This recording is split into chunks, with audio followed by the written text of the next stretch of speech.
Welcome to the James Bond Book Club. Hosted by me, John Bleasdale.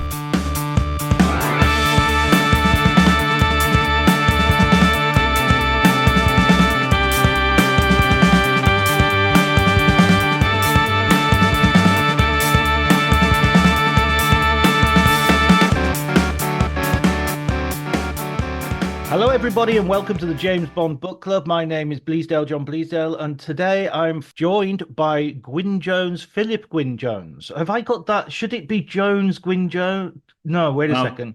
Gwyne is. I'm not actually double-barreled. Oh no! A lot of people think I am. Yeah, for inappropriately for a Bond podcast, I'm not actually double-barreled. So it would probably be just as boring as Jones, Philip Jones. Jones, Philip Jones. Okay. Jones, Philip Jones, who is a crime writer whose wonderful novels set in Venice. I've had Nathan Sutherland novels, an absolute must for anybody who loves crime and anybody who loves Venice, a perfect combination. And he is about to start a new series set in Sicily. So there's those two things. You're going to have two franchises on your hands. Well, that's the hope. We shall see. I wanted to try doing something other than Venice, not abandoning Venice and going back to that in a couple of months' time. But I wanted to try something else, and I had an idea for a Sicilian-based novel. And if I can plug it, The Magus of Sicily will be out next July. And what's the latest Nathan Sutherland novel which is available for our readers? The latest is The Venetian Sanctuary, which came out in hardback back in July, and that will be out in paperback early next year. I've been lucky enough to been gifted a couple by Philip. I think you have. I still owe you one, actually, for this year. So blimey, there you go. Hint, hint, hint. Well, you've lent me enough books in your time, so I think it's only fair, yes. Fantastic. I look forward to it. And I really wanted to have you on, Phil, because it's great to have a crime writer looking at Ian Fleming as well, because that's one thing I think maybe because James Bond is so much a genre unto himself, you don't really think of him as a crime writer. And when I finished The Spy Who Loved Me earlier today, I sort of flicked to the back and I've got this lovely pan edition and there's these adverts for more in crime fiction. And you sort of think, oh yeah, it's Patricia Highsmith and people like that. You're thinking, oh yeah, I guess it is crime fiction. It is, but we never think of him as that, don't we? And of course, the line between what's a thriller and what's a crime novel, I guess the idea in crime, it's, hey, the crime itself is the motivating factor, which perhaps is not necessarily always so much of a case in the thriller. That tends to be maybe chasing after a MacGuffin or something like that, possibly more action-centered. But yes, they are crime novels, and this, I suppose, not wishing to make too many spoilers for further on, what is it? Is it a thriller? Is it a home invasion novel? It works on a number of levels. But you're right, we don't think about Fleming as being a crime writer. And as I said, the boundaries are very, very blurred, I think, between them. When you go into Waterstones and, where are these books going to be? Are they going to be under crime or are they going to be under thriller? There is a sense as well that I think throughout, this is one of the things that has popped up a couple of times in this podcast, is that generically Bond can be quite fluid. He can be someone who goes into different types of adventures. That maybe is even more evident in some of the films. Yeah, that's very much the case again with this book. You look back at Moonraker, which is, a very domestic setting, and which comes one novel after Live and Let Die, which is, he's jetting around the Caribbean and, the deep south of America and places like that. So he is a very, very fluid character. And I just wonder, why is so much of this involved? Was it just that Fleming liked the idea of, I've done a sort of jet setting, rip-roaring, almost piratical adventure now. Now I want to do something very domestic and very different. Yeah, it is, and this is sort of one of his sort of almost his monolocations, except it isn't. The second half is a sort of monolocation, sort of thriller, and almost like a TV episode, what would be called a bottle episode in a TV series. Yeah, it is. But then again, the motivating factor, I suppose, if you like, is it's a road trip. It's a road trip that goes horribly wrong. You think about Texas Chainsaw Massacre or something like that. People pull up at the wrong place at the wrong time. It's slightly different in this case because it's her job, but nevertheless, it's a road trip that goes horribly wrong. Psycho. Of course. Of course, yeah, a woman in a motel yeah, in the yeah. wrong motel, you And know. in a way, this is, the parts of this, in some ways, is Fleming going gothic. You've got the woman arriving in a mysterious location where a horrible secret is to be found, and she has to find her way out of it. So. Yeah, yeah, I never thought of it that way. That's absolutely true. Before we go on with the book, and I want to sort of find out what's your sort of relationship to Bond. Where did you get on the James Bond train, so to speak? When did I get on the Bond wagon? Um, you can have that one. I suppose, like many people, I came to them through the films.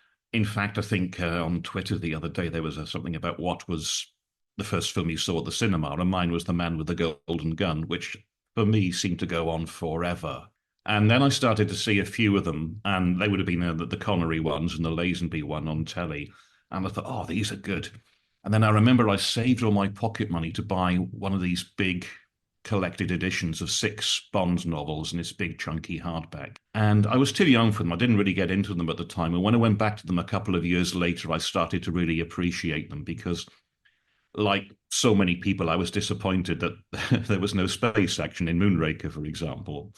And when I went back to read it, I thought, no, actually, this is fantastic. This is a cracking book. Live and Let Die, I think I always lived. In some ways, I think that's kind of almost the perfect Bond intro, especially if you're coming to it from the films, because it just never lets up for a minute, that one. Mm. So yeah, I came to them at a younger age, and then kind of fell out of love with both the films and the novels. When I went back to the novels in my 20s, and they were actually much better than I had remembered them being, and thinking that, oh, actually, this guy Fleming, he's not just an ideas guy. There is some good writing to be found in there as well. Yeah, I remember. I mean, I looked at the date that's written in my copy of my because I always write the date where I finish a book, and it was the 26th of November 2002 that I last read this book. So I was in my 30s, Right, early yeah. 30s when I read it, and I remember sort of struggling, even though it's a very slim book, kind of struggling to get through it and It's a sort really of. strange one, isn't it? Yeah, Yeah. but now I read it and I was like, is this actually a really, really good book? I was kind of much more on board with it. And I I think still can't quite make up my mind. There is so much wrong with it, but there are so many great things going on with it as well. and often, I'm sure we'll get to this, but often the things that are wrong with it and the things that are brilliant about it are in the same paragraph. Well, I know, I know. I mean, when you gave me a list of books to choose from, and you know, Goldfinger was still available. I think From Russia with Love was still available, and Spy Who Loved Me. And I thought, oh, I'll do The Spy Who Loved Me because everybody thinks it's rubbish, and that might be interesting to talk about. And also because its reputation was so poor, I thought, well, why is it supposedly so poor? And I know Fleming is supposed to be doing something different with this novel, and I thought that would be, interesting to explore and to talk about. Yeah, I mean, this comes, I think it comes after Thunderball, does it? Is that It the does because Bond is on his way back from Operation Thunderball. Yeah, Mm. exactly. And I remember somebody, I think it was Ben McIntyre in his Ian Fleming biography, talking about how the publication of this straight after Thunderball was rather like somebody who had won the long jump in the decathlon and then speared a judge in the javelin. It was sort of that was Mm. how wide the disparity was Yeah, between yeah. the success of one and the failure of another. So let's get started on The Spy Who Loved Me. There is so much that is different about this book to the casual reader of Bond, to the casual reader, but also to the Bond reader. You're following a series. Again, another fact that I've kind of come to appreciate more reading them chronologically like this has been how connected they are, how much of a series they are. Mm. They do stand alone. Of course, you can dip in and out of the series, but if you do read them as a series, you are aware that Fleming is very careful to keep this story continuous. At the end of From Russia, of course, you think, oh, is he going to die? Is he not going to die? And then at the beginning of Doctor No, M sends him on a mission, but just it's not supposed to be a really serious mission. It's Yeah. just to see if he's actually okay to go out into the field again. And that sort of little bits of continuity, they go throughout, don't they? There's a nice cast of supporting characters. Spoilers, not all of whom make it to the end of the series, or not, at least in one piece. And so, he's, oh God, we're going to have to use the word world building, aren't we? But he is doing that. Yeah, yeah, he is definitely, and it's a saga, it's a genuine. It is building up a fan base who are going to. I mean, Fleming got letters from readers who would sort of say, "Oh, but wait a second, in this book you said this, and in this book you said that," and picking him up on points. And There was the armorer, wasn't there, who wrote to him saying, no, you wouldn't use a Beretta in the field. No, not enough stopping power. Yeah, you want a Walter PPK or something. So, that I so that's what he did. Yeah. absolutely, and that was really interesting that he was very interactive, as we'd say today, with those readers. There was a genuine to and fro. I think he basically wrote the guy in, didn't he, as the armorer in is it Doctor No, That's when he has to right. ditch the Beretta? Yeah. Yeah, Mm. which he then doesn't use. He never uses the Yes. Walther PK the gun. I got caught because I said the Walther whatever, and I got the P's and the K's mixed up. And so somebody on Twitter was very angry with me. So I can feel the only thing I can say is, well, if Ian Fleming put Beretta, then I can get Walther PKK mixed up. Yeah, there is no greater crime than being wrong on the internet, though, is there? So This is true. This is we've all learned to our. So we all learn from that. Yeah. there's an element in which this book is different, but I would argue there's also a continuity in the sense that From Russia with Love has a very similar structure to this book, in the sense that From Russia with Love, you're halfway through before Bond turns up. Yeah. Because you start off with Yeah. Red Grant, sorry, and then you have the I forget the name of the character now, but the woman who's going to be used as a bait, basically. Yeah. Yeah. Um, I, I keep wanting to call her Daniela Bianchi, but that's the actress in the that's film, the isn't actress. Yeah, yeah, it? exactly. It's sort of Romanova or something. Yeah, yeah. It will come to mind, or Dr. Google. Before the episode is out. It's so it isn't exactly for Fleming a completely, different thing he's doing. He is pushing it, but he has form in trying to do it this way. Um, Yeah. No, no, carry on, John. Yeah. so okay, sorry. So yeah, let's just talk about the fact that we're in a first person narrator. You use first person, right? In your Nathan I Sutherland. do in my Venice novels, yes. Yeah. Yeah. Because I tried every other way and none of it was working. So that's why they're written in the first person. Also, yeah, there's the immediacy of it, isn't there? It does bring limitations as well, of course. There's the comfort of reading the first person novel and thinking, well, this person must be okay, must be alive at the end of the novel and able to dictate a novel. So there are limitations, but there are strengths to it as well. It must be very weird to go from writing in the third person and then decide, no, that I'm going to write this as a first person novel. I mean, this almost makes me think of sort of fan fiction. It's sort of like, what would it be like to meet James Bond? And let's write from that point of view. And I'm going to use this very cautiously, from a sort of feminist point of view, the idea of imagining, okay, we've seen James Bond have these relationships with girls and women all the way through these books, and relationships which are much more complicated and balanced to some degree than certainly than they're shown in the films. But to see that from to give that the female point of view, it's not perfect by a long straight, and there is some not good bits, but it has a certain I don't know, I can't help but admire it. There is at least one very, very problematic line, isn't there? Oh, well, let's get to it straight away. Okay, yeah. All women are attracted by the idea of semi-rape. Yeah, yeah. Oh. Yeah. Oh my good. Even at the time, that must have been. This is one of these cases. I mean, I know we talk about, Bowdlerizing Roald Dahl and taking out, the problematic bits. This is actually one of those cases where I would say, yeah, take that out because why do you want to, this is horrible to read for, well, hopefully all your audience and certainly for half your audience. I mean, this is, something which really, it doesn't need to be there. I don't think it needs to be there. It's So it I would it's a dominant idea in him as well, isn't it? It's something It which is. I mean, it and goes it's all not the a way through. one-off. It's not a one-off. It's in other novels as well. And yeah, I don't think I'd have liked Ian Fleming very much had I met him, although he might have been a good night out, I suppose. Um, but yes, Vivian, our protagonist, Viv Michel, basically for the first two parts of this book, she is involved in relationships with truly horrible men, Yes. truly awful men.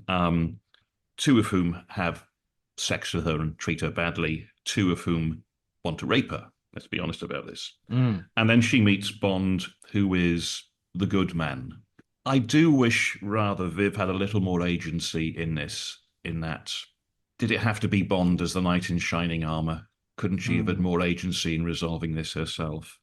But yes, as a portrait of a good woman being treated badly by horrible men, it works extremely well. Yeah. Let's start with that the biography of Viv Michel. So she's French Canadian. And she's comes to England as sort of part of her education and sort of gets a job and has this romance as a very young, she's a teenager. This world of life as a young woman feels it just feels really well observed and you get a real sense of it. And when, especially with her first boyfriend, she they're basically it's basically that thing of it's really difficult to have premarital sex in Britain just in terms of the logistics of it and how scuzzy it can be. It's I can't help but think this is just really well written, really well done. This could be like a Doris Lessing short story or something. This, I think, is my favorite part of the book. I mean, Mm, it's so well observed.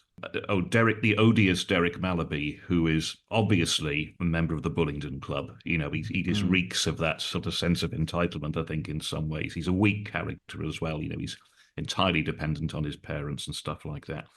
But the scene in the cinema where they try and have sex in a cinema, my God, you can feel your feet sticking to the carpet and you can smell the stale fags in the air. And as you said, it's a great piece of writing. And if the whole novel had been like this, I would have been quite happy, to be honest. Yeah, it's so well observed. And there's this sense that Viv is really unprotected in a kind of minefield of sexuality, but she's making her own way. And I find that a really interesting thing because, like James Bond, she's an orphan. She's in some ways. It's almost like, what if James Bond was a girl? What would his life have been like? Well, and she does set off to have an adventure. Yeah, And I exactly. think, yeah, yeah. So she is not a passive character. Even though things keep happening to her, she's not actually a passive character per se. And you could put that also in context because I would push back a little bit about you saying, I wish she had more agency. I mean, I wish well, this would be my pushback. I wish James Bond sometimes had more agency in the novels because he does have a tendency to go to sleep on the job quite often, and Well, you he could well he makes a bit of an arse of this, doesn't he? exactly, I Yeah, mean, he's good at certain things, but his lapses are fairly glaring. yeah. Which is actually kind of good because when he arrives, your initial reaction is, "Oh, it's going to be okay now," and then you realise James Bond is actually quite capable of arsing this up, and you think, two words, James, two words, double tap. Just make sure. Bullets are relatively cheap. Uh, so we have that first relationship, and yeah, the scene in the cinema is so grotty, and the sense of public shame. The, Yeah, and the, then the, afterwards they go out and they have sex on his coat or something like that, and by it's the canal. yeah, God, yeah. I mean, the images this conjures up, I think it's a great piece of writing. Fair play to the guy. It's a really good, sound piece of writing. It conjures up 1950s Britain, which is, I don't remember, obviously. Um, Yes, but yeah, it seems to me like we're not that old. we're not that old. It seems like a perfect photo of a Britain that's emerging from the war. They're still rationing, good times are sparse, I suppose. But and again, we forget now that these are post-war novels, or very directly post-war novels. World War II is still very, very current, and I think this, the portrait of 1950s Britain in this reflects that very well. Well, that's a really interesting point because she's actually really she's like the new generation, and she says to Bond at one point, we need to get out of the shadow of the war, all these old men making decisions for us. And he says, remarkably for James Bond, I agree with you. Yeah, and you put me out of a job. Yeah, but I do agree with you. Yes, yeah, Yeah, exactly. yeah, Yeah, it's not in my best interests to yeah, but you're right. These old men sort of starting wars and fights and playing these games yeah. are just continuing what's been going on for years. So Mm. she is like, it reminds me of those films that were made in the late 60s, early 70s, which were sort of May to September, May to December, sort of you often young flower power sort of women on the cusp of, you know, girls on the cusp of womanhood, so to speak, having relationships with older men. There was one with William Holden, which was called Breezy, that Clint Eastwood directed. There was one with Peter Boyle. There was one with Charles Bronson and Susan George. So there was just a whole subgenre of these films. And it reminds me a little bit of that she's the future and Bond to some degree is the establishment and the past. Yeah, I mean, think about how does she set out on her adventures? She buys a Vespa, and she buys, was it mink-lined, not a mink-lined helmet, that'd be pretty cool. But mink-lined goggles, for her eyes and stuff like that. And immediately we've gone from the 1950s into the 1960s, and all of a sudden it feels modern. Yeah, yeah, Which is why she has to go to the New World. yeah. If she was riding a Vespa down, down Scotch Corner or somewhere like that, it wouldn't seem quite the same, would it? But No, but a few more years and it'd be King's Road, and well, that's true. Yeah, yeah. So she's anticipating that. Yeah, Marianne Faithfull sort of indeed, girl on would a motorcycle and all that. Yeah, yeah, right, and right. yeah. So the first relationship with Dick ends predictably, and again, this is sort of like the sophistication of the book that you can tell from the get-go this is how it's going to end, and Viv Hmm. credibly doesn't. Viv is sort of like, my heart is broken, I'm a bird without a wing, because he goes back to university and dumps her immediately. But she's resilient. She goes and gets a job. She starts earning money, and she has this friendship with a co-worker who's this sort of Germanic. I mean, it's like she's also experiencing different forms of toxic masculinity, as we would call it today. There's this obvious Yeah, sort of yeah, adolescent slime ball, and then there's this guy who's obviously sort of in love with himself a bit too much. yeah. Kurt. Yeah, in the film he'd probably be played by Anton Diffring or somebody like that. In a way, he's a slightly stereotypical handsome German who is absolutely, as you say, basically kind of self-obsessed and only really just out for a bit of a good time with her. And that ends badly. And okay, this is where it becomes modern again. She has to have an abortion. Yeah, yeah, and this is a really like the cinema scene. This is an amazing scene. I thought it was. Also because she's propositioned by the doctor. You can come to the cabin before the abortion and have and for a few days, and it's such a sleaze. Oh, Again, it it's is, yeah, it's just yeah, all these men who are attempting to take advantage of her, yeah, and she is, she's resistant to them. Not resistant, she's capable of getting around them and getting through them and yeah. overcoming I them. mean, as a portrait of the times as well, she has to go off to Zurich for the abortion because, of course, that wasn't something you could legally do in Britain at the time, something you legally have in Britain at the time. Um, both Derek and Kurt, I suppose, they're both kind of, that money is still the thing that motivates them, and money is the thing that can buy them out of any situation. So Kurt gets his, not even his girlfriend pregnant, he gets Viv pregnant. He can throw money at the solution until it goes away. Hmm. And she's not in a position to do that because, of course, when she gets her bike, she's working it out bit by bit by bit. How much money am I going to need a day? So that's that casual option where money can solve problems for you isn't available to her. She does actually have to sort of think her way around it more than these other two ever have to. It just reminds me as well, up until this point, her agency, she's coming against all these things, all these things which are hitting her and arriving, but she's managing to a degree. And there's also a sense that Fleming doesn't do the easy thing and make her like a flower who's been plucked by the dirty fingers of Mm. manhood. She's someone who wants to have sex. She does want Yeah, to. yeah. That's quite an open. Um, and if in this point of history, the idea that a woman, likes to have sex is not, unknown in literature, but in this kind of popular novel, I think Yeah. it's not something that's talked about from that point of view. No, it's not. No, I mean, one of the metaphors here is that Bond is like he's the gentle knight, he's the good knight, not the merry good knight, just a good knight who has to rescue her from the dragon. Yes, but at the end, it's quite obvious she really wants to go to bed with him. I mean, she does say, "Oh, he took me as his prize." Oh, Christ, this is a terrible line. But at the same time, it's quite obvious as what she wants to do. Mm. Yeah, yeah, yeah. I mean, those terrible lines aside, and this is what I meant by some of the terrible bits in the say that Yeah. page in which she says all women love semi-rape. That page, if you took that line out, reads as a really progressive idea of sex positivity. That this is Hmm. someone saying, "I like sex. I'm good with my body. I feel good about this."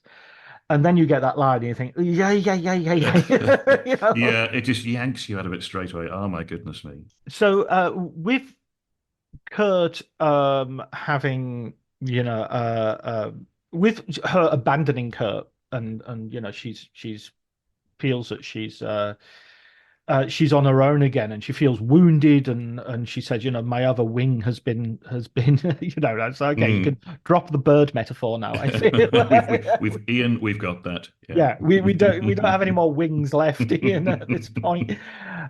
She goes back to Canada, as you say, the sort of the new world, but for her also a return home. She's and she's using the money that her aunt is giving her as well, Mm.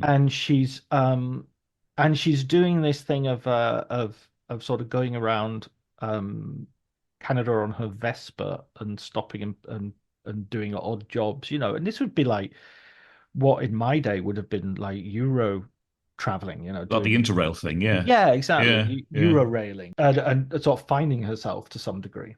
That's it. She's on the road and she's working in motels and places like that, to earn a little bit of money and hopefully get a hot meal at the end of the day. And she ends up with the fancies, Jed and Mildred. Mildred is just nasty. Jed is a creepy bloke again. And they leave her there saying, "Well, we're closing up. We're closing up for the season, so just keep it open for the next couple of days. Switch the electricity off when you leave, and well, that's it. We won't be seeing you again." And that's what she's going to do until such point that there is an almighty storm. So we're kind of going full gothic here, and there's a knock at the door, and we move into part two. Them. Yeah, this is I love his chapter headings. I mean, I love the way he structures these books as Yeah. Oh, well. there's a belter of a chapter heading later on, isn't there? Oh, which To one? to sleep, perchance to die. Oh, that could have That been the novel it should title. have been. It's a magnificent title. Yes. Yeah. Yeah, one of the other ones is Bimbo, Yeah. which like with a lot of these novels, Fleming is interested in words that will be unfamiliar to an English audience. Yeah. Because Viv actually asks Bond what it means at one point. Yeah, yeah, and he says, Yeah. "Oh, it's gangster slang." And Yeah. then he does that thing which is basically the late 50s equivalent of going into a rap, where he says, I know loads of gangster language, me, and starts going, "You're a hot chick." And it's just like, she's, what does that mean, James? So they turn up. Also, by the way, yet again, she's a young woman in a pond of sharks with Mm. the husband sexually harassing her. Yeah, And you get yeah, he's a creep. Yeah.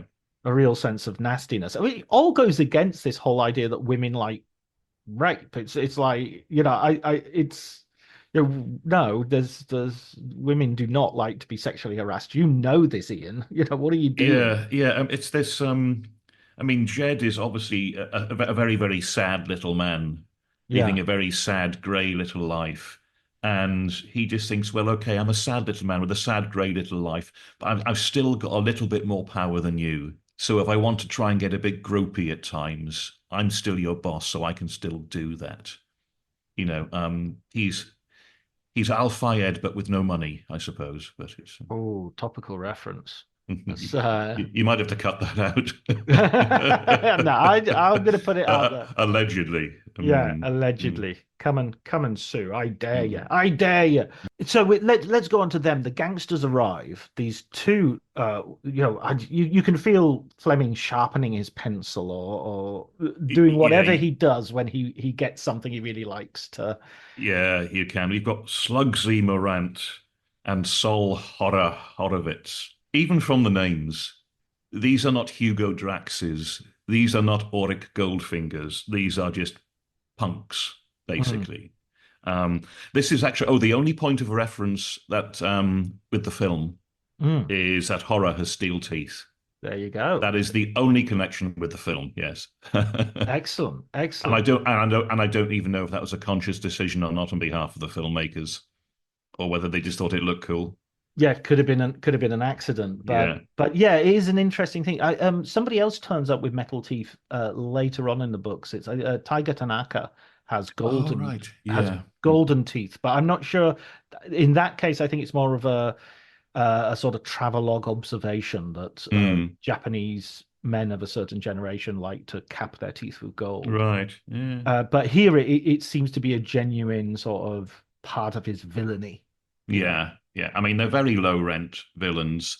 They're not after world domination or anything like that, or cornering the world market in guano or anything like that at all. No, these are just punks doing a job for the unseen Mr. Sanguinetti. Yeah, it's just an insurance scam. It's an insurance. That's it. It's a very, very low rent crime, isn't it? It's burning down a motel for the insurance money, which is something I actually really like about it, because we've gone from stealing nuclear warheads to burning down to burning down a motel in the middle of nowhere, and I think that just shows the flexibility of the format. I don't think you could have made this as a novel, sorry, as a film, directly after The Man with the Golden Gun. Yeah, yeah, Yeah. you get Roger Moore turning up at the motel, and I mean, I tell you who would make this into a really good film. Quentin Tarantino. Oh, damn, he could, couldn't he? Yes. Like a Hateful Eight sort of, Yeah, very much so. Yeah. Yeah, you has could a do this really well. Yeah. Hmm. similar sort of moment of tension, and it's all going to have to resolve itself, and you Yeah. never quite know how. There was something else I was going to say just then, but I think I've lost it. Oh, it'll come back. Oh yeah, this is what it was. There's a kind of spectrum of crime as well, because Viv has already mentioned that this story that she has, which I thought was wonderful, of like young married couples turning up with empty cars and empty suitcases, and then basically unscrewing all the furniture and Yes. Yeah. taking it out and stealing it in the middle of the night. And Yeah. it's just like it's sort of like the world is made of petty criminals. Everybody I just wanted, trying to was steal that stuff. was that a big thing in in motels in the States in the early 1960s? But no reason to believe it wasn't. There we go. I've got a feeling, And all these Ian. identical rooms all throughout America, which all look like motel rooms because that's where all the furnishings have come from. Exactly, Yeah, yes. yeah. Have you got a Phillips screwdriver? Because this wardrobe's pretty good. Yeah. It just strikes me as Ian Fleming had a drink with a hotelier recently, or was that there was a convention in town, and Yeah. he got this story, and I was like, I'm having I'll that. bet it. Yeah, I bet it was something like that. Yeah. When you come to write villains, Phil, are you is that sort of something you feel that you need to sharpen your pencil with? Is that a favorite part of the book for you, Oh or? yeah, they're normally not always, but they're quite often they're the most fun things to write. Hmm. I don't know if these two would have been quite as much fun to write as, say, a Goldfinger or a Red Grant or a Rosa Klebb, but because they are so awful, there are no shades of grey here. Both these people are appalling, terrible people. I imagine, yeah, it was probably Fleming sitting down. How can I make these as awful as possible? And he does. These are. I know in some ways, yeah, they're cheap crooks, and in some ways they're comic book villains, but they are genuinely frightening. Mm. You are genuinely worried about what is going to happen to Viv, and she gets beaten up and slapped around at some point. It's upsetting to read. It's not nice to read, but my goodness me, he does make this pair of punks terribly frightening, terribly effective. And of course, the setup is it is, I suppose, the home invasion thing, but home invasion wasn't a thing in 1960, whatever, as far as I know. You're a young woman on your own in a motel in the middle of a forest, far from anywhere, and you know your only means of escape, the motorcycle, isn't going to work because she hasn't been on it for a couple of days. And two people turn up, and nobody is coming to help you. Yeah, as a setup, that is very, very frightening. And the sheer sort of physicality and crudeness of these two characters, I think, makes it even more frightening. Now, whether using women in peril is something we should be doing as writers, I don't do that. I don't like it. It is still a thing. It was more of a thing in the 1960s, and it does, I suppose, fit with the theme of the book as Bond arrives as the knight in shining armor to an extent, but it's very effectively written. Yeah, I mean, this. I was just curious.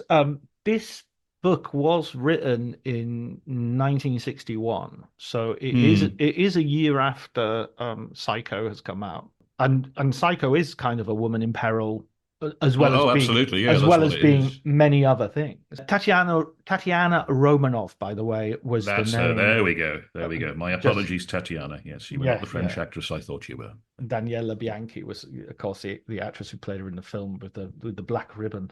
Um, Oh, I'd completely forgotten about that. Voiceover, he had not completely forgotten about that. Yeah, 61. That aligns with more or less everything we've been saying about the new generation, the beginning of the 60s, the end of the 50s, the whole sense that that was going away. Um, and yet you still have these structures like the Girl in Peril, like the Knight in Shining Armor. And Ian Fleming himself is very much of an older generation. Yeah, yeah, He's nearing the end of his life. He's only got a few more novels left in him. He's going to die of I think he's already had his first heart attack.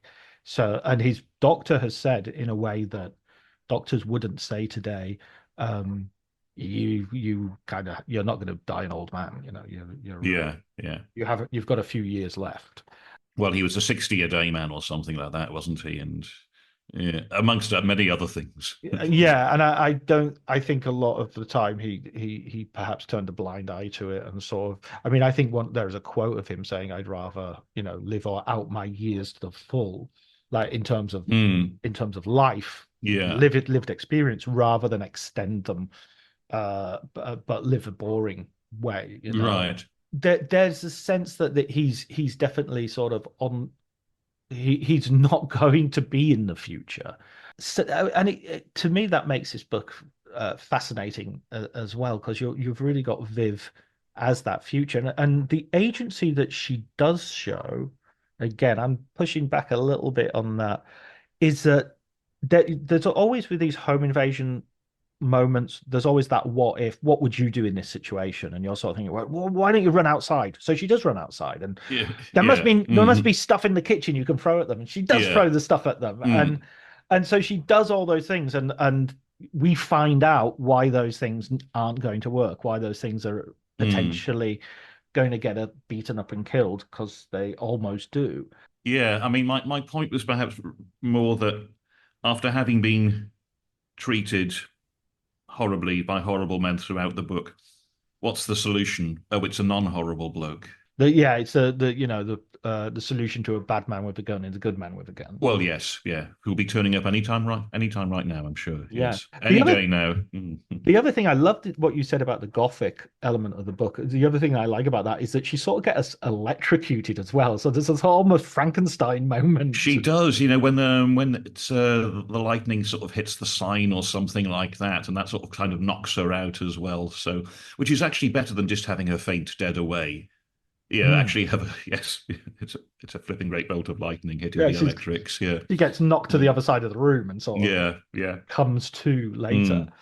Mm. So Bond turns up, and I think you have that sort of like blink twice, if moment where she has to communicate something, but no, there are people behind the door. And again, in terms of she gets him in, even though she's been told in no uncertain Yeah, terms, yeah. uh, to send him on his way. Yeah, and this is where you think, as I said, you start thinking, oh, it's going to be okay, because immediately he's in there and he twigs the situation very quickly. Scrambled egg watch. Go ahead, yes. Three people have scrambled eggs in this book. Viv has some, she makes them for herself earlier. Slugsy makes her make him scrambled eggs, and they better be good or the consequences will be terrible. And then Bond turns up and says, oh, could I have some bacon and eggs, please? So, yes, top scrambled egg action in this one, yeah. Again, I'm thinking, okay, we've gone past rationing now, but when the earlier books came out, eggs would have been one of the things that was still rationed. So the thought that a man could actually think at 3 o'clock in the morning, you know what I want right now? I'm going to have some scrambled eggs. Would have seemed so, so decadent almost, You don't spend your coupons on that, you idiot. No, you'll be needing them tomorrow. Yeah. Yeah, your powdered eggs, not Yeah. Mhm. Anyway, when Bond is having his bacon and eggs, he interrupts the narrative. Well, he tells her, he basically tells her who he is, Mm. while Slugsy and Horror are in the same room. And you can almost imagine the two guys saying, hey, we're over here. You want us to sort just go outside for a cigarette or something? We'll come back when you're done. And he actually tells her that he's on his way back from Operation Thunderball, where Viv actually kind of winks to the camera and breaks the fourth wall a little bit. And she says, oh, I read about that. It was like something out of a thriller. That's said a few times in this book. That's Yeah, yeah, there's a few that times it's comes up at the end where they say this only happens in books and films. It doesn't happen in real life.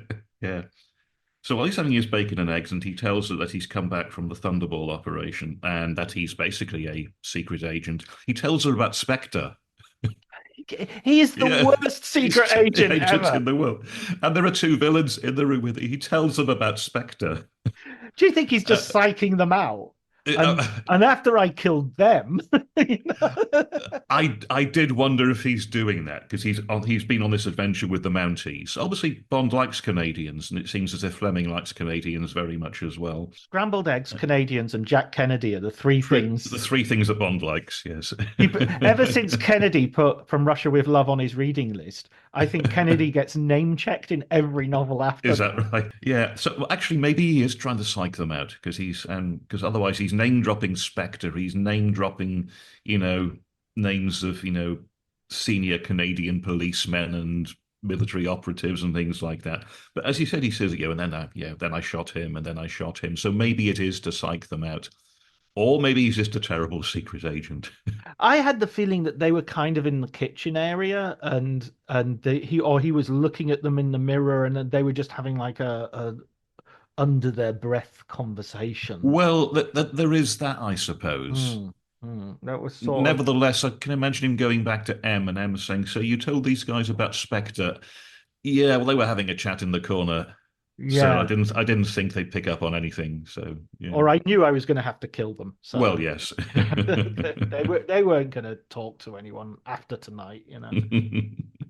Dead men tell no dead men secrets. tell no secrets. No. And so you get to sort of the everybody just goes to bed. Well, that's it. Yeah, and she says, don't worry, you'll be fine. I'll be listening out. It'll Oh, be." he takes some drugs. He's on Benzedrine again, isn't Yeah, he? you Yes. can't keep his hands off the stuff. The Benzedrine and scrambled egg diet. Come on, Yeah. that's... He does. He's often sort of stopping other people from taking drugs, but when it comes Mm, to his own yes. personal needs, he's His own personal stash, yes. yeah.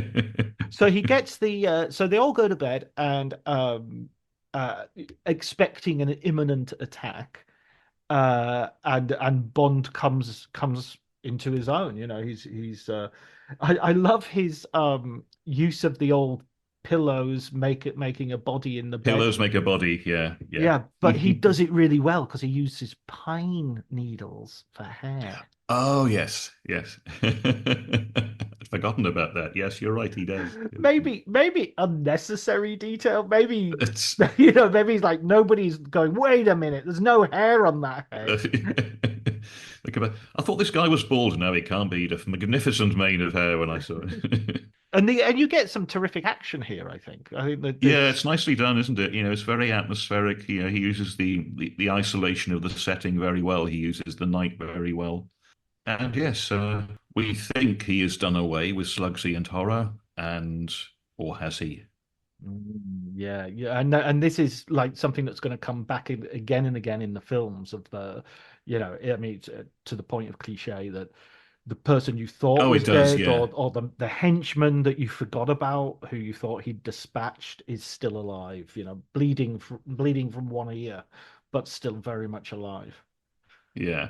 I'm not quite sure what Slugsy's motivation is in trying to finally complete his shabby little mission, but obviously he thinks maybe it's got personal now or something after having been shot. So he does. And Bond actually does say, "Oh, I'm terribly sorry. I kind of didn't give the best account of myself there. I sort of took my eye off the ball a bit." A bit of self-criticism in the after-game report from Bond. Yeah, yeah. He says, "I wasn't the top of my game there, was I?" Yeah.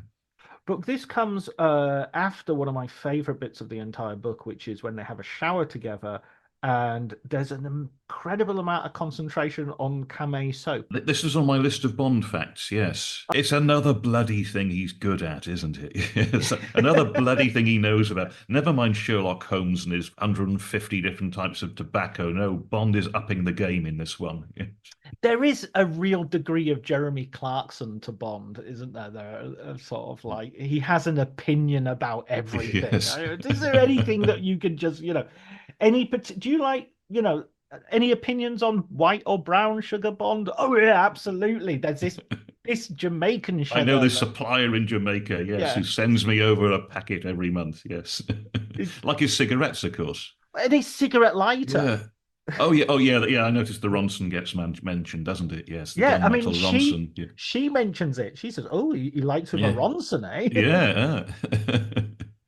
Do you think he was just cadging for freebies at this point? I wonder. Well, yeah. Did he want merch? Yes. Yeah, yeah. Did he ever have to pay for his fags again? I mean, Did he put like his name and address at the bottom of every novel? Send a stamped addressed envelope. yes. So everything is resolved after the hiccup, and you get the spy who loved me. He is the guy. He's the one who to some degree, and here we are in some retro sort of dinosaur-like sexual ideas. I mean, I don't want to overplay this could be read in from a feminist point of view. I'm certainly not the person to write that article, but I think I'd love to read that article. I think there's an article to be written there. I think there might be. Yeah, as I said, I don't. It's certainly not something I'd be the right person for, but yeah, it would be interesting to read. Yeah. Interestingly, if this was a film, this was where the credits would roll and Mm. Q would appear and say something. But there's the little coda now, isn't there? Where the next day he's gone and he's left her a note. And again, this is what makes him different from the other male characters in the book. He's saying, right, if you're ever in trouble, write to me at this address. And there's a bounty on the heads of these guys. I'll make sure you get it so you'll be looked after, all the rest of it. And, she's getting ready to hit the road again, and the police turn up with is it Captain Stoner? Yeah, yeah, and there's a It's either loose Captain Stoner or Captain Stonner, neither of which are good alternatives, especially if one happens to live in Glasgow. stoner. Oh God. Do you know what that means in Glaswegian? For a man to be in some sort of state of priapic excitement, I suppose. Ah, To ah, have a ah, stoner, yes. okay, yeah. Stoner or stoner, neither of these are great, but it has to be one of them. And he says to her, "Well, how intimate have you been with Mr. Bond, ma'am?" And at which point I'm thinking, tell him to piss off, Viv. It's not his bloody business. It's Yeah.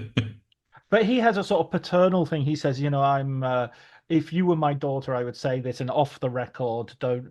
He gives a really good advice as well. He sort of says, think of this as a motor accident. I mean, he's basically saying you might have PTSD after this incident, and don't let it define the rest of your life, and don't let it. He does, and she actually says, after he's been asking you some fairly intrusive questions, which go on seemingly forever, and she does say, but it was well meant. Yeah, yeah. And she's also one of the things structurally that's a bit wrong with this, is that there's a lieutenant who's asked who basically has a very similar conversation and then says, my captain will need to ask you some questions, and then they kind of repeat it with a slightly different tenor, but you're just sort of thinking, surely you could have just made this one character do this. I Well, really, yeah, I yeah. have the feeling that Fleming knew that he was at the bare minimum of his word count and was I doing wonder, and was yeah. doing a little bit of inflation here. In some ways, it is necessary because we see that. I don't want to keep harking back to the films, but in the films, Bond goes through every film and that's it. At the end of it, it's the end of the story. But in this case, we do see that he does leave his mark on other people's lives. And whereas he sort of moved almost ghost like through this book, having moved from a big international mission, driving south, stops off, rescues the young woman, heads off, God knows where again. But his actions have an impact, and they will continue to have an impact on Viv. So, in some ways, maybe that's why that little coda is needed there. Okay, because I've got a couple of things which actually are about this ending in my like facts. The things we've learned from Bond. I was calling them the 007 things we've learned from Bond, but numerically, but I'm not too numerate basically. So I'm not going to fix a number on it. So let's just gather together what we've learned. Do you want to go first, Phil? Okay, well, let's go back to the soap. Great. It's actually in his farewell letter to. It's in the PS or the PPS, which I think is a nice little touch, where he says, "Try Gerland's Fleur des Alpes instead of Camay." Ah, yes, Yeah, yeah. so this is Bond knowing everything about everything again. And he has mentioned it before. It has been Oh, is that right? it is a soap that comes, and he does literally say, "Oh yes, it's mixed by such and such in Provence," and it has a. But it's just that this soap is mentioned like on three different occasions because Captain Stonner goes, "What's this soap stuff in the letter?" and she's like, Yes. What's going through his head? Does he think it's like being used as a lubricant or something?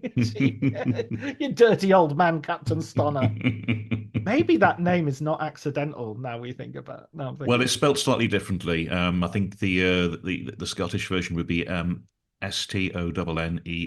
as far as I remember. But yeah, I think it's Okay. very very local to Glasgow. I could be wrong on that, but I think it is. I will bow to your superior knowledge about Well, I have to local mention a friend of mine local because there filth. was there was there was a kebab of that name. And a friend of mine was in a taxi saying, "Can you stop somewhere so I can get a stoner, please?" And the taxi driver nearly spun the car off the road.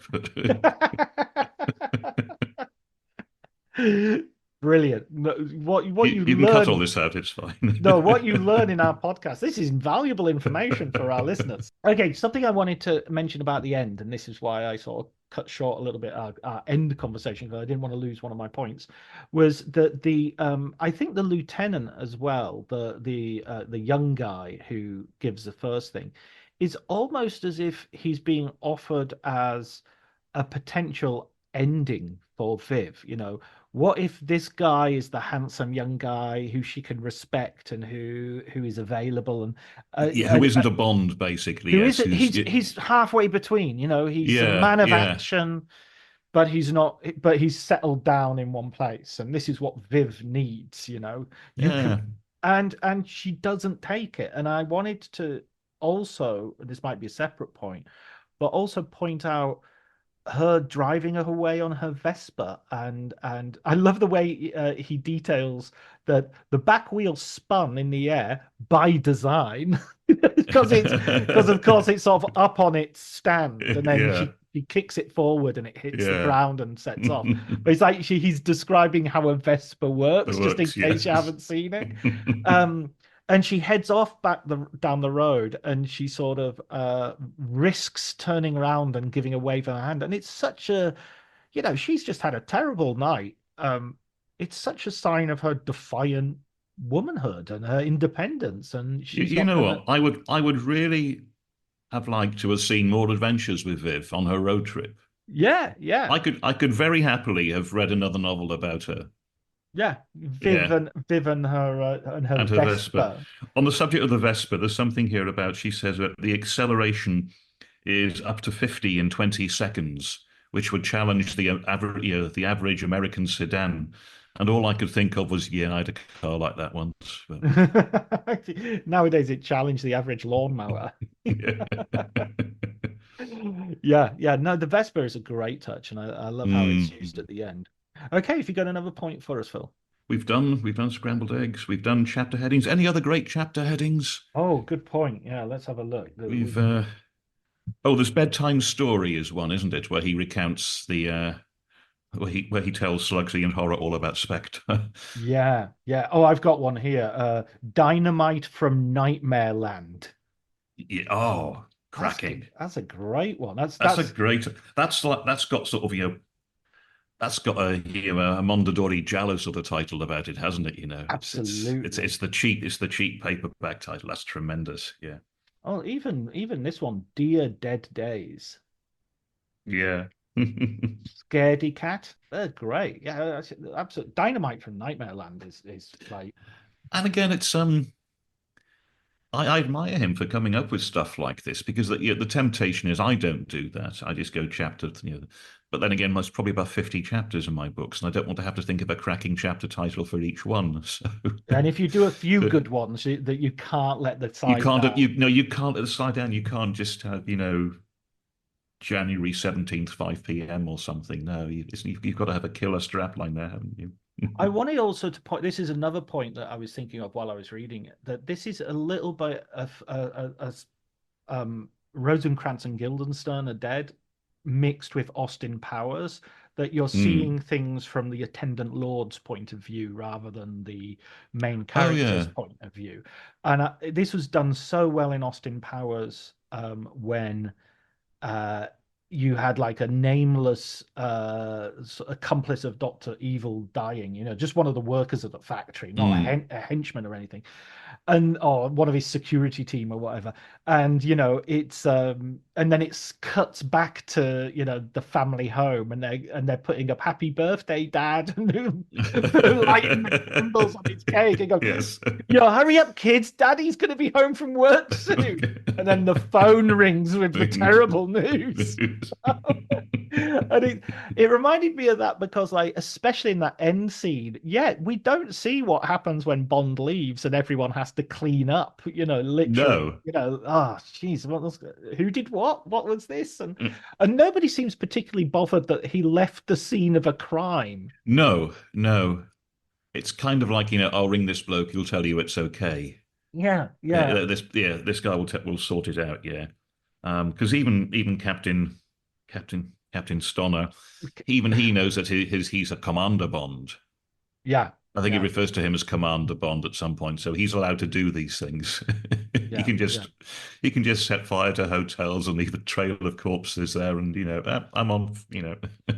And Vivian says to Captain Stonner, "Are your he's some kind of secret agent?"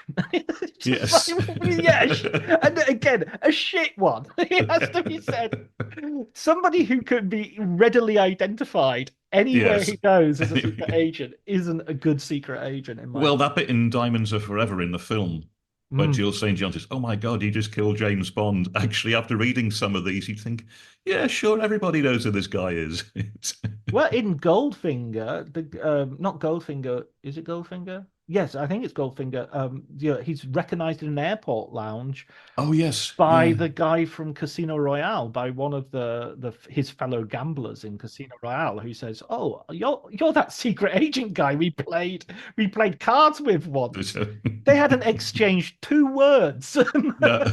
I knew. Do we ever find out what happens to Mr. Sanguinetti? Oh, I think he's just heading off to Mexico, and Oh, right. that Okay. Yeah. that's sort of the justification for Bond leaving in the morning. It's sort of like Right. I have to get up early and go and do justice stuff. Right. I We have don't to really go. need to know. He's never been a presence there. It's why not deal Yeah, with him off the page? Yeah. exactly. His plans have been scuppered. I wonder as well with all the Mr. Sanguinetti and what you were saying about the villains earlier, if this is slightly as well straying into Raymond Chandler's turf, onto Raymond Chandler's turf. They feel more like Chandler villains than they feel like Bond villains, don't they? I Yeah, think. yeah. Yeah. And Chandler and Fleming were sort of in a mutual admiration society. Um, Right. I think Chandler's a much better prose stylist. Well, I'd have to agree with that. By But, I think in this book, actually, Fleming does demonstrate that, as he said, when he sharpened his pencil, he could write extremely well, I think. And I yeah, think, this book, I think it's a failure. I don't think it quite works, but it's a hell of a lot better than its reputation suggests. And you can rattle through it. It's never dull for a minute. Um, Yeah, there's good stuff to be found in this, surprisingly good stuff to be found in this. As I said, I would very happily have read another novel about Viv, and I would very happily have read that first bit stretched out to an entire novel because I think it's great. yeah, yeah, absolutely. I totally agree. And I think as far as I just think it was a really interesting route to take and a really daring route to take. And I'm interested as well that the Ian Fleming estate, which is now sort of right, harvesting out the Bond novels to various writers and the Bond world, if you like, to various writers in a way which I think is very good. I'm really enjoying some of the sort of continuation books. It does make you think, okay, this could be a way to go, and actually, yeah, let's have some Bond novels written by people, but doing something a little bit lateral, not Yeah, I necessarily. like it, and I admire it for that because is this the ninth in the series? Yes, I think so. Yes. Yeah, he's Oh done no, eight. when it's a tenth, I think Thunderball is a ninth. Right, okay, it's the 10th in the series. He wants to try doing something different, and he's earned the right to do something different by now. And it wasn't a commercial failure. It sold extremely well. The reviews were poor, Mm. which is possibly why he didn't try doing anything quite like that again. But I admire him as a writer for trying something. And of course, he was in a position where he could say, "Right, I'm doing a Bond novel with no supervillain. It's written from the point of view of somebody else entirely, and Bond doesn't turn up for 2/3 of the book." And he had, the clout to be able to do that. But I admire him for trying it immensely. Yeah. And I also think that if we just look ahead to the next episode of the podcast and the next novel in the series on Her Majesty's Secret Service, he then delivers perhaps for me what could be arguably one of the best novels of the entire series. Um, a novel which is so good and so exciting that the film version is pretty much the whole thing. And it's also one of the most mature emotionally not emotional novels for Bond. Yeah.